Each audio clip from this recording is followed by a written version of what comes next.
Foot.fr, fournisseur officiel de football. Salut à toutes et à tous les amis, j'espère que vous avez la forme. On va commencer avec le dossier chaud de ce début d'année 2025. Que va faire Dani Olmo maintenant qu'il n'est officiellement plus un joueur du FC Barcelone? Comme on vous l'a expliqué, le Barça tente de chercher des solutions, mais le temps presse. En attendant, l'Espagnol continue à s'entraîner et à garder le sourire, mais jusqu'à quand? Comme l'indique Relebo, l'ancien du RB Leipzig a bon nombre d'options à disposition. La première serait tout simplement d'accepter de rester à Barcelone sans jouer. Ce serait un énorme sacrifice pour le joueur qui ne pourrait même pas jouer en Ligue des Champions ou en Copa del Rey, puisque c'est la Liga qui distribue les licences pour participer à ces compétitions, même si elle ne les organise pas selon Sport. La deuxième option, résilier son contrat avec l'écurie catalane, comme le stipule une clause dans son contrat. Enfin, troisième et dernière possibilité, résilier son contrat mais s'engager avec un autre club pour 6 mois uniquement afin de revenir au Barça l'été prochain. Une sorte de prêt déguisé en résumé. On a tendance à l'oublier, mais Pau Victor est lui aussi dans la même situation, voire pire. Recruté à Girona l'été dernier après une grosse saison en prêt au Barça B, l'attaquant sous contrat jusqu'en 2029 n'a pas de clause pour résilier son contrat dans le cas où ce non-enregistrement se confirme. Il ne pourrait même pas être prêté comme l'indique Mundo Deportivo, puisque pour pouvoir être prêté, il faut d'abord être inscrit. Il serait donc condamné à partir ou à rester à Barcelone sans jouer. Bon, clairement, en Catalogne, le début d'année 2025 est loin d'être de tout repos. Une bonne nouvelle toutefois vient d'arriver puisque Frenkie de Jong a ouvert la porte à un départ. Le Néerlandais touche un salaire colossal alors qu'il est devenu un simple remplaçant. Son contrat expire en 2026 et le Barça ne veut surtout pas prendre le risque de le voir filer gratuitement. Du coup, un ultimatum lui a été posé par la direction du club, soit il prolonge, soit il est vendu l'été prochain. Le Barça aurait pu craindre un bras de fer avec son joueur pour le faire partir, sauf que visiblement l'intéressé semble être sur la même longueur d'onde.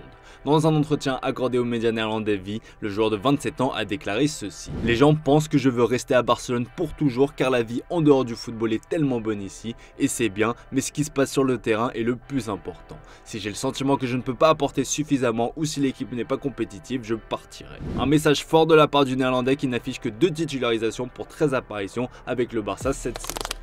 Au Real Madrid, la direction a décidé de frapper fort et dès maintenant. Pour renouveler un effectif vieillissant et surtout frappé par les blessures, la Casablanca étudie le marché. En quête d'un défenseur central l'été prochain, le Real Madrid devrait passer à l'action pour un certain William Saliba. Selon les dernières informations de Sport, le défenseur d'Arsenal fait même partie des dossiers jugés prioritaires, au même titre que Alexander Arnold et Alphonso Davies. L'article va même plus loin puisqu'il fait état de discussions entre la direction et le clan Saliba qui aurait par ailleurs signifié son intérêt à l'idée de rejoindre l'Espagne. Il faudra néanmoins compter sur Arsenal pour faire barrage et qui ne laissera pas filer l'un de ses meilleurs joueurs aussi facilement. Le joueur de 23 ans est sous contrat avec les Gunners jusqu'en 2027 et estimé à 80 millions d'euros par Transfermarkt.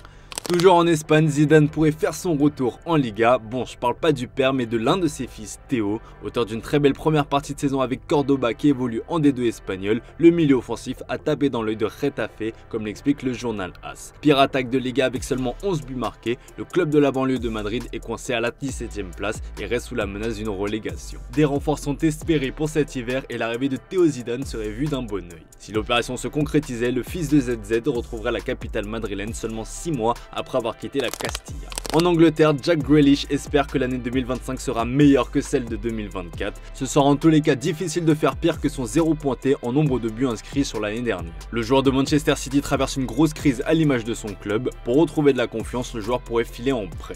Selon le Daily Mail, Tottenham serait intéressé par ses services. Pour les Spurs, l'idée serait de bénéficier des services de l'anglais jusqu'à la fin de saison, mais que Manchester City accepte de payer la majeure partie de son salaire, estimé à 360 000 € par semaine, ce qui est loin d'être gagné.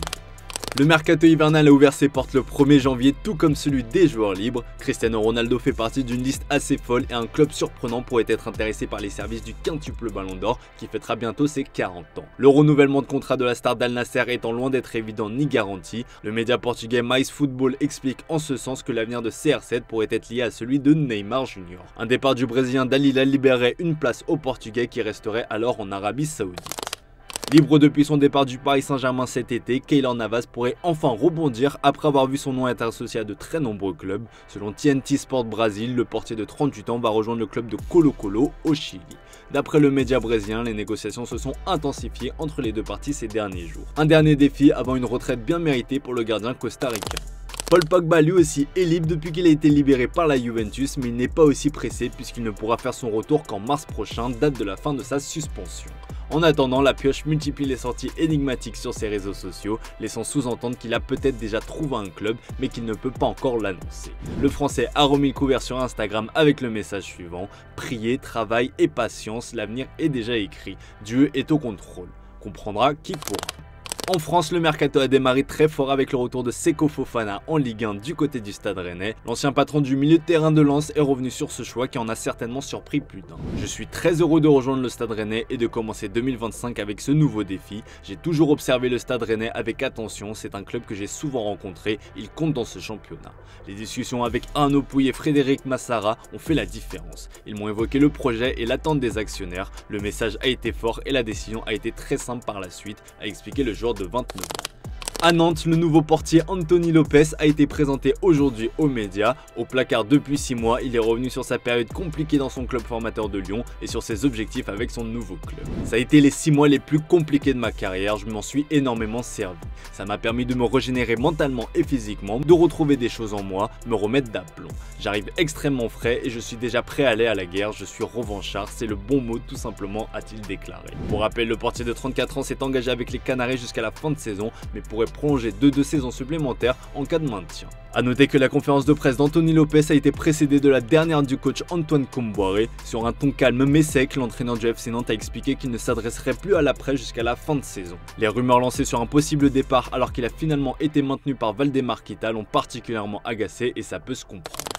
À l'Olympique Lyonnais, il est aussi question de mercato avec la mise au point de Georges Mikotadze sur son avenir. Alors que le Géorgien semble avoir enfin pris ses marques du côté de l'Olympique Lyonnais, l'attaquant a été associé à des rumeurs de départ l'envoyant en Turquie, à Galatasaray plus précisément. D'ailleurs, selon nos informations, ce n'est pas le seul club intéressé puisqu'Everton et le Bayer Leverkusen sont également attentifs à sa situation. Mais malgré tout ce brouhaha, le joueur sous contrat jusqu'en juin 2028 qui vient de retrouver son club de cœur n'est clairement pas intéressé par un départ et il l'a bien fait comprendre en conférence de presse ce jeudi. Je suis arrivé il y a 6 mois, je ne vais pas déjà partir. Je suis concentré sur l'OL, sur le match contre Montpellier samedi. Je ne fais pas attention à ce qu'il se dit ailleurs, voilà qui est dit.